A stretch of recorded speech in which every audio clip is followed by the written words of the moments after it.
topic of the discussion is how to use MS Excel as a data analytical tool. जी ये आपके सामने Excel की एक sheet open है। जब भी हम एक्सेल को ऑन करते हैं तो इसी फॉर्मेट में हमारे सामने आती है। एक्सेल में जब हम एनालिसिस करने लगते हैं तो इसके बहुत सारे तरीके हैं, लेकिन फॉर्चुनेटली माइक्रोसॉफ्ट ने एक्सेल में एक अलहदा से डेटा एनालिटिकल टूल रिकॉर्ड किया हुआ है। वो हमारे पास मौजूद तो है, लेकिन मेन मेन्यू पे आम तौर के ऊपर जब हम इसको इंस्टॉल करते हैं तो हमारे सामने नज़र नहीं आता। तो इसको इंस्टॉल करने के लिए हमें कुछ स्पेशल कीज़ को प्रेस करना पड़ता है। जिस तरह आमतौर पे कहते हैं ना कि ये हिडन टूल्स हैं, तो एक्सेल का ये एक हिडन टूल है जो इसने डेटा एनालिसिस के लिए छुपा के रखा हुआ है। पता नहीं उन्होंने क्यों छुपाया हुआ है, लेकिन बहरहाल ये छुपा हुआ है। तो लेट्स सी कि हमारे पास जब एक्सेल मौजूद है तो हम उस डेटा एनालिटिकल टूल को ऑन कैसे करेंगे, नंबर एक।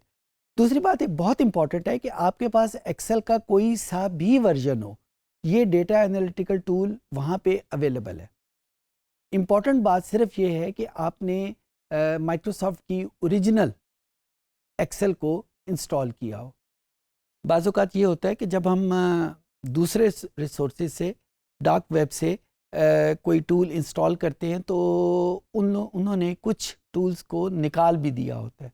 तो इम्पॉर्टेंट बात यह है कि माइक्रोसॉफ्ट की ओरिजिनल एक्सेल हो आपके पास और फिर आप ये टूल को यूज़ कर सकेंगे। सो लेट्स सी कि हम इसको कैसे यूज़ करेंगे। आपके सामने एक्सेल है और एक्सेल में मैं कोशिश करूँगा कि मैं बेबी स्टेप्स में जा सकूँ ताकि आप इसको मेमोराइज़ कर सकें। फाइल का बटन हमने प्रेस किया और जो ही हमने फाइल का बटन प्रेस किया तो ये एक पूरी आपके पास लिस्ट आ जाएगी जो कि ऑप्शन अवेलेबल है। बिल्कुल डाउन द रोड हमारे पास यहाँ पे मोर का बटन लगा हुआ है। अच्छा, अगर आपके पास मोर का बटन नहीं है तो इसका मतलब है कि उसकी पूरी लिस्ट यहीं पे आपके सामने है। मैं जिस बात में इंटरेस्टेड हूँ वो इस मोर के बटन के बाद ये 2 बटन मज़ीद भी हैं। तो बाज़ औक़ात ऐसा होता है कि मेरे पास स्क्रीन का साइज़ छोटा है और अगर आपके पास स्क्रीन का साइज़ बड़ा होगा तो ये 2 बटन बजाय मोर के बाद आने के यहीं पे मौजूद होंगे। So what I need to click on is this option button. So this option के बटन को क्लिक किया तो आपके सामने ये एक मेन्यू ओपन होगा। इस मेन्यू में भी एक पूरी दुनिया आबाद है। हमने इनमें से सारी चीज़ों को तो क्लिक नहीं करना। यहाँ पे अगर आप डाउन द रोड देखें, ये ऐड इन के नाम का आपको एक बटन नज़र आ जाएगा। लेफ़्ट साइड के ऊपर जो मेन्यू बना हुआ है उसमें ऐड इन के नाम का आपको ये बटन नज़र आ जाएगा। इस ऐड इन्स का मतलब होता है एडिशनल इंस्टॉलेशंस। तो अब हम एक्सेल में कुछ ऐसी इंस्टॉलेशन करने जा रहे हैं जो एक्सेल के पैकेज का हिस्सा नहीं थी। अब हम एडिशनली उनको इंस्टॉल करने जा रहे हैं। तो यहाँ पे एडिशनल इंस्टॉलेशन को क्लिक किया, फिर एक और दुनिया आपके सामने ओपन होगी। बहुत सारी ऑप्शंस आपको नज़र आ रही होगी। कंफ्यूज होने की या डरने की कोई ज़रूरत नहीं है। अगर आप यहाँ पे बिल्कुल डाउन दी स्क्रीन यहाँ पे देखें तो मैनेज का बटन होगा। उस मैनेज में एक्सेल एड-इन्स का बटन होगा। इसमें कुछ और ऑप्शन भी है।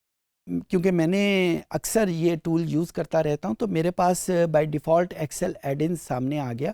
हो सकता है कि जब आप इंस्टॉल करें तो ये एक्सेल एड-इन सामने मौजूद ना हो, बल्कि कुछ और इनमें से कोई और ऑप्शन हो।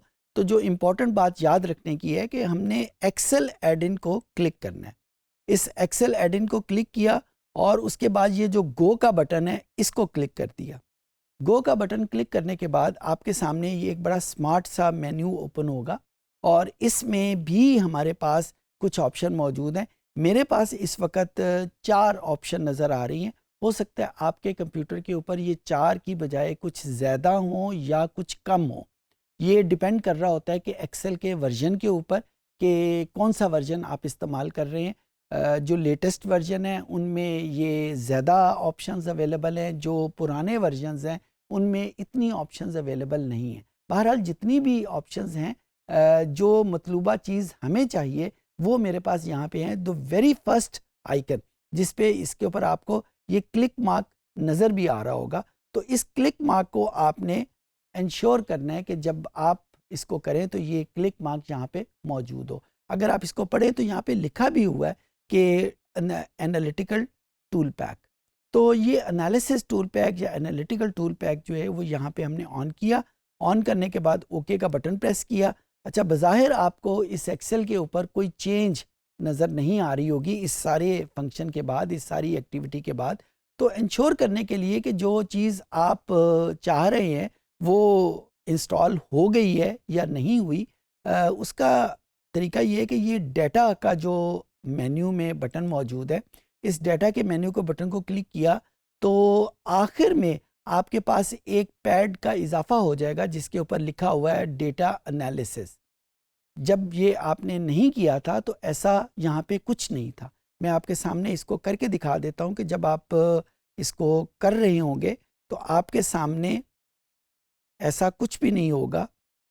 जब हमने इसको दोबारा वहाँ पे जाके किया, इसको अगर मैंने बटन को ऑफ कर दिया, ओके का बटन प्रेस किया, तो अब आप डेटा के बटन को प्रेस करें तो यहाँ देखें यहाँ पे कुछ भी नहीं है। लेकिन जब हम इस प्रोसेस को दोबारा से करते हैं और एडिन्स और एक्सेल एडिन्स और यहाँ पे इसको ऑन कर लेते हैं तो अब हमारे पास इस डेटा के बटन में डेटा एनालिसिस का टूल पैक मौजूद है।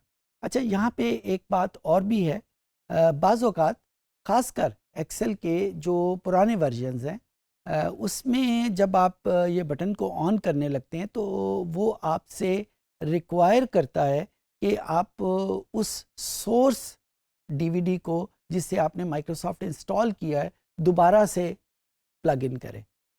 ऐसा आम तौर पे उस वक़्त होता है जब आपने ओरिजिनल एक्सेल को इंस्टॉल नहीं किया हुआ।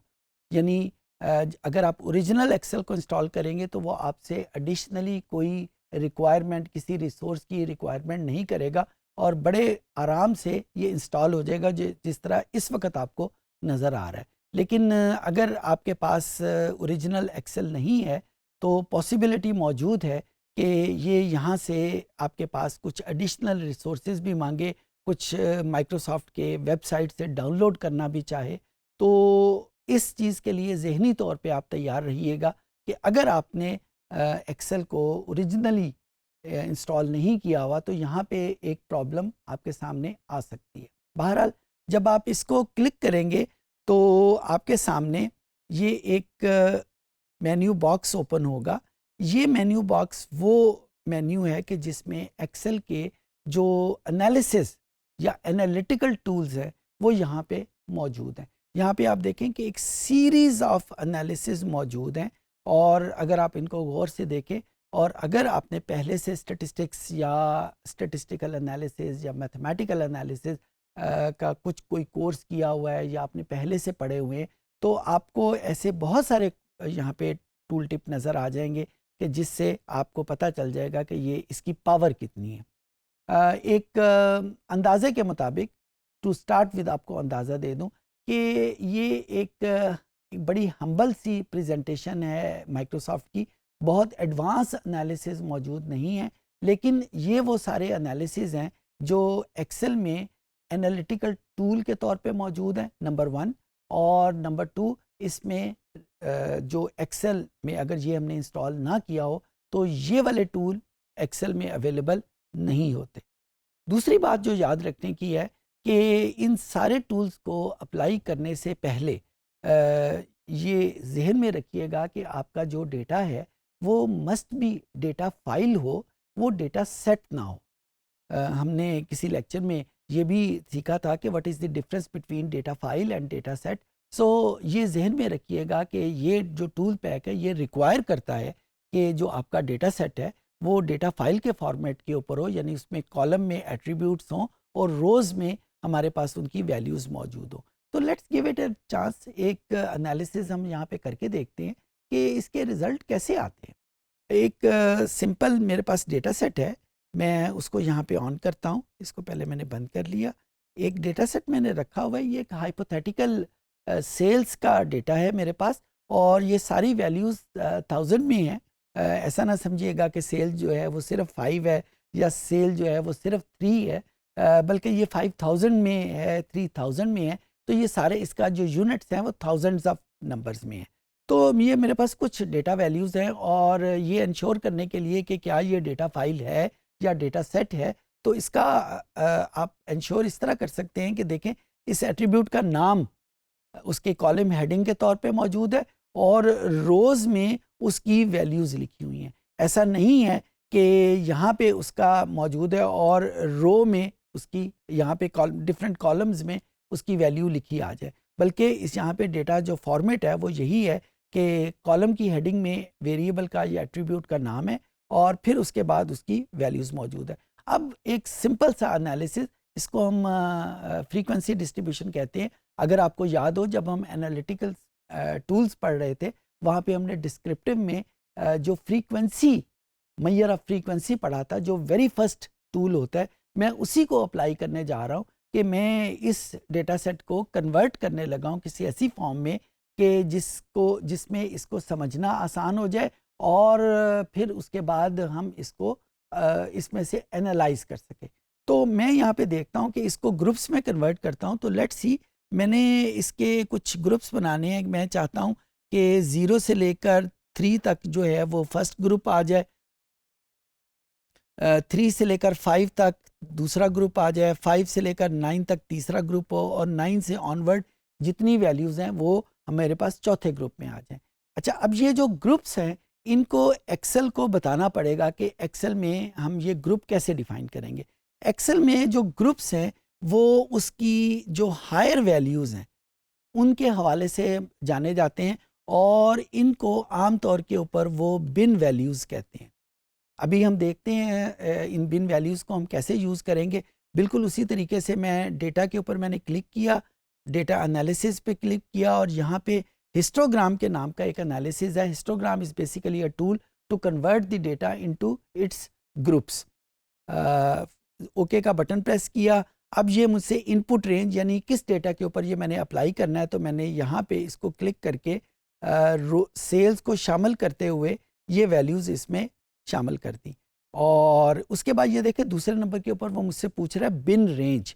अब बिन रेंज तो मैंने अपने स्क्रीन के ऊपर तो लिखी हुई है, लेकिन मैंने एक्सेल के ऊपर तो कहीं लिखी नहीं है।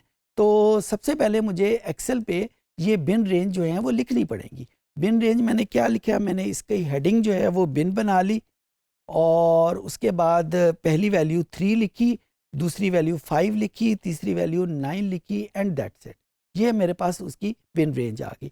अब मैंने ये डेटा एनालिसिस, डेटा क्लिक, अब मेरे पास डेटा जो है वो मौजूद है। तो मैंने इनपुट रेंज में ये सेल्स का वैल्यूज़ दे दी। बिन रेंज में अब मेरे पास बिन रेंज में वैल्यूज़ बनी हुई हैं, तो मैंने बिन के वैल्यूज़ को यहाँ पे क्लिक कर लिया।